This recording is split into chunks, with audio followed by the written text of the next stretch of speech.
तो अगर मैं आपसे पूछूं आप किसी चीज को पाने के लिए कितनी मेहनत कर सकते हो, दिन के 16 घंटे काम करोगे, दिन के 14 घंटे काम करोगे, 1 साल, 2 साल, 3 साल, 4 साल काम करोगे। और कोई अपने गोल को जल्दी हासिल कर लेता है और कोई अपने गोल को देरी से, सभी की अपनी अपनी कैपेसिटी है। बट अगर मैं आपसे पूछूं आप दिन के 16 घंटे काम कर रहे हो लगातार 4 साल तक किसी पर्टिकुलर चीज को पाने के लिए, बट बाद में आपको इतने साल मेहनत करने के बाद में पता चले कि जिस चीज को पाने के लिए आप इतनी मेहनत कर रहे हो वो चीज बिकाऊ है, आपको कैसा फील होगा? आपको कैसा फील होगा कि जब आपकी मेहनत को कुछ चंद रुपए के लिए कोई खरीद के लेके जा सकता है।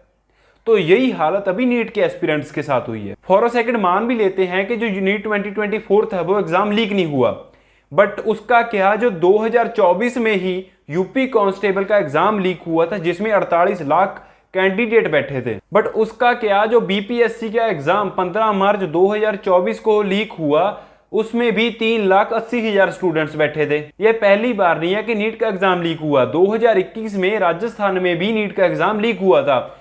इस टाइम पर एग्जाम्स को 35 लाख रुपए में बेचा गया था। हमारे देश में जितने भी बड़े से बड़ा एग्जाम होता है जिसमें गवर्नमेंट इंस्टीट्यूट में हमें फेलोशिप मिलती है या एडमिशन मिलती है, उसकी जिम्मेदार सिर्फ एनटीए है। आगे बढ़ने से पहले हम एनटीए के बारे में थोड़ा ब्रीफली जान लेते हैं कि इसको कब किसी ने एस्टेब्लिश किया था। नेशनल टेस्टिंग एजेंसी को 2017 में बनाया गया था।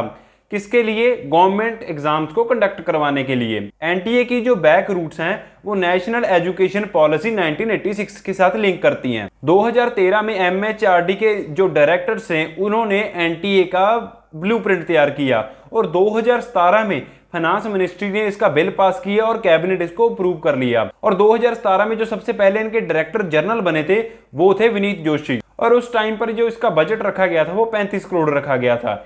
एनटीए से पहले सीबीएसई, यूजीएससी और ऐसी बहुत ज्यादा संस्था थी जो कि एग्जाम्स को कंडक्ट करवाती थी। और जो ये कंट्रोवर्सी थी कि नीट का एग्जाम लीक हो गया, इसकी कंट्रोवर्सी की स्टार्ट ही ऐसे हुई थी, आज रिजल्ट आया और आज ही इसकी कंट्रोवर्सी शुरू हो गई। इस साल नीट का एग्जाम 5 मई 2024 को कंडक्ट करवाया गया था। इसमें टोटल 24 लाख स्टूडेंट बैठे थे, हर साल से इस बार सबसे ज्यादा बैठे थे। और जो लोगों ने कट ऑफ कैलकुलेट किया था पिछले रिजल्ट के साथ वो बना था 650।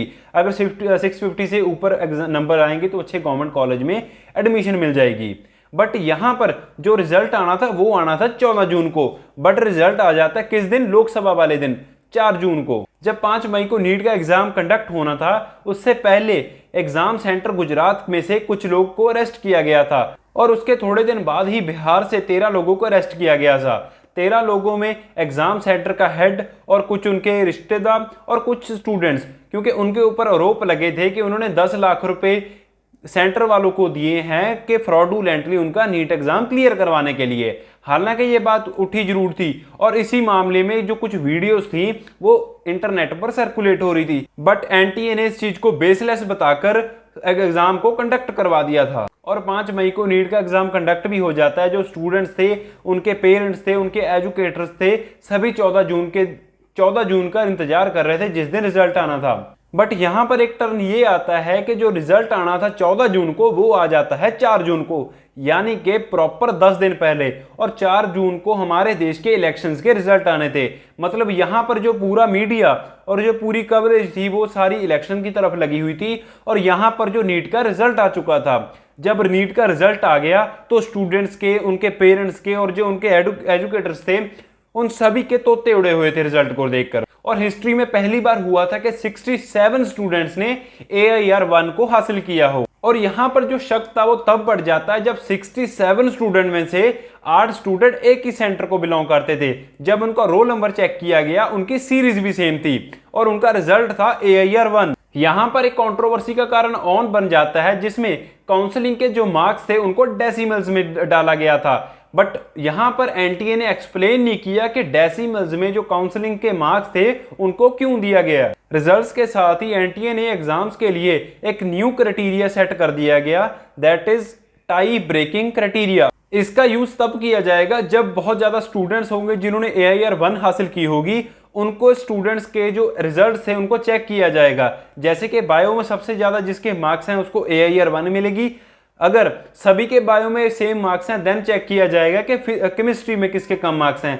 अगर किसी के कम मार्क्स निकले उसका रैंक कम होता जाएगा। ऐसे ही फिजिक्स में सबसे पहले बायो चेक की जाएगी, फिर केमिस्ट्री चेक की जाएगी और फिर फिजिक्स चेक की जाएगी। इसके अगेंस्ट भी बहुत ज़्यादा एजुकेटर्स ने आवाज़ उठाई है कि ये चीज़ गलत है। और जो मेन कंट्रोवर्सी की शुरुआत हुई थी, जो स्टूडेंट्स ने AIR 1 प्राप्त की है उनके रिजल्ट चेक करके, क्योंकि वहां पर जो एग्जाम्स का रिजल्ट आया था, जो उनका स्कोर कार्ड था, वहां पर जो रिजल्ट थे, वहां पर जो उनके स्कोर थे वो अनयूजुअल थे।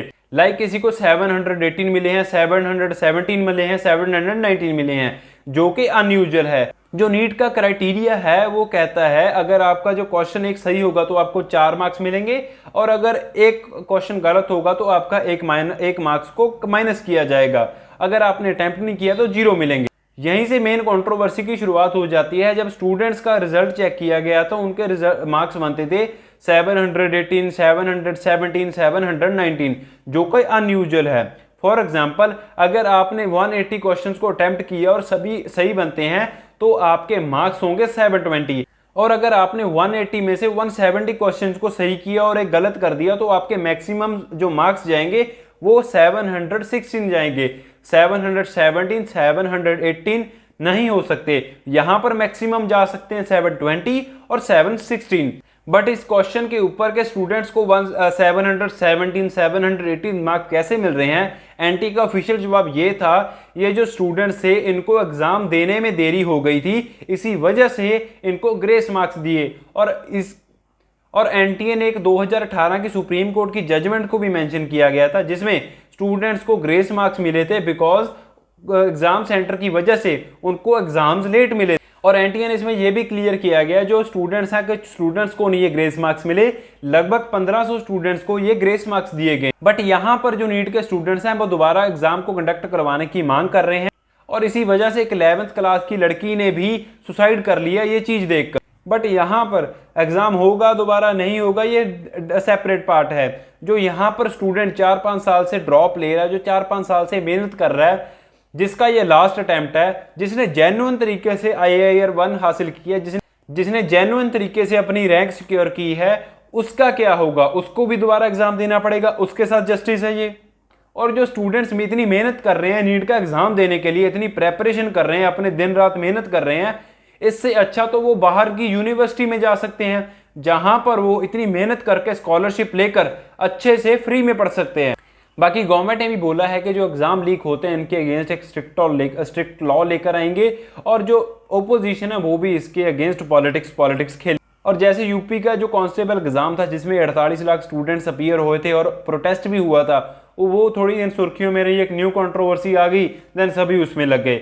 ऐसे मैं भी भूल जाऊंगा और आप भी भूल जाओगे, बट इस चीज़ का जो पेन है वो सिर्फ नीट स्टूडेंट्स ही जान सकता है, जिसने इतने सालों तक मेहनत की, दिन रात मेहनत की, 18-18 घंटे पढ़ाई की, उसी को अपनी मेहनत का पता होगा। यहाँ पर एक नीट स्टूडेंट का पेन हम नहीं समझ सकते, जो इतने टाइम से मेहनत कर रहा है, जिसने विदाउट एनी मैल प्रैक्टिसेस अच्छा सा रैंक सिक्योर किया था। बाकी आपका क्या मानना है इस टॉपिक के बारे में? Do let me know in the comments. See you in the next video.